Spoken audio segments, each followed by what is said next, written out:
মটরশুটির ডালটা যে কি লেগে আবার ডাব্লিউ হয়েছে ওইটাই জানলাম না। এটা হচ্ছে মটরশুটির ডাল, এটা ভিজে ব্রান করে নিছি।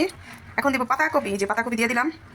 এবার ভালো করে ডইলা ডইলা ডইলা ডইলা মেখে নিতে দেবো। ডইলা দেখছো কি সুন্দর শব্দ হইতেছে, পট পট পট শব্দ হইতেছে। অবশ্য বেশি কুচি করে কাটলে এত কষ্ট করা লাগতো না, এত যুদ্ধ করা লাগতো না, কিন্তু আমি তো সেটা পারি না বেশি কুচি করতে, এই জন্য আমার যুদ্ধ করা লাগতেছে। প্রথম দিকে কুচি কুচি হয়, পরে একদম বড় হয়ে যায়, কিসের জন্য জানি না, আলুটা এরকম হয়ে যায়। এরপর হলো যে পেঁয়াজ, এই যে পেঁয়াজ অনেকগুলো দিছি, অনেক পেঁয়াজ। এইবার দিলাম হলুদ, সামান্য একটু মরিচের গুঁড়া, দিয়ে দিলাম নুন। এরপরে আসল কাহিনী, এই যে আসল কাহিনী হচ্ছে কি, নাগা নাগা দিয়ে বানাবো। একটু কাঁচামরিচ দিয়েছি, অবশ্য নাগাটাও দিয়েছি, মানে এই গ্রানে ভাত খাওয়া হয়ে যাবে আমার আজকে। আগে মাখি না কেন, কারণ মরিচ দিয়ে মাখলে হাতটা জ্বলবে, যেন ওইগুলো ভালো করে মেখে ফেলেছি। মরিচটা পরে দিলাম, খুঁজি মাগুরি হাত দিতে ভয় লাগে মরিচের মধ্যে। এইবার দিব একটু চালের গুঁড়া, ফ্রিজে থাকে সবসময়, অল্প একটু বেসন। আজকে আর আমার কিচ্ছু লাগবে না, এটা দিয়ে আমার ভাত খাওয়া হয়ে যাবে। এই তো সরিষার তেল দিয়ে দিতেছি এবার। ও না, সরিষার না, সয়াবিন তেল। সরিষার তেল দিতে পারি না, এত বড় লোক হই না, এই জন্য এখন সয়াবিন তেল খাই। বড় লোক হলে সরিষার তেল খাইতাম, ক্যাস্টর অয়েল খাইতাম। তেলটা গরম হওয়ার জন্য অপেক্ষা করতেছি আমি এখন।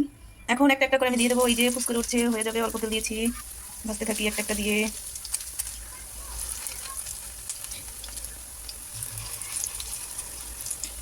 আমার নিনজা টেকনিক, গ্যাস নাই, গ্যাস আসবে তিনটায়, এই জন্য আমি দেখি বেগুন ভাজতে দিয়ে দেখি, বড়ার সাথে বেগুন ভাজা, এটাই আমার হয়ে যাবে। আগুলো আমি গ্যাস আসলে ভাজি করবো।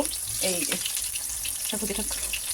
এই তো আমার বড়া বেগুন ভাজা হয়ে গেছে, অতি শীঘ্রই আমি ভাত খেতে বসে পড়বো। ভিডিওটা এই পর্যন্তই।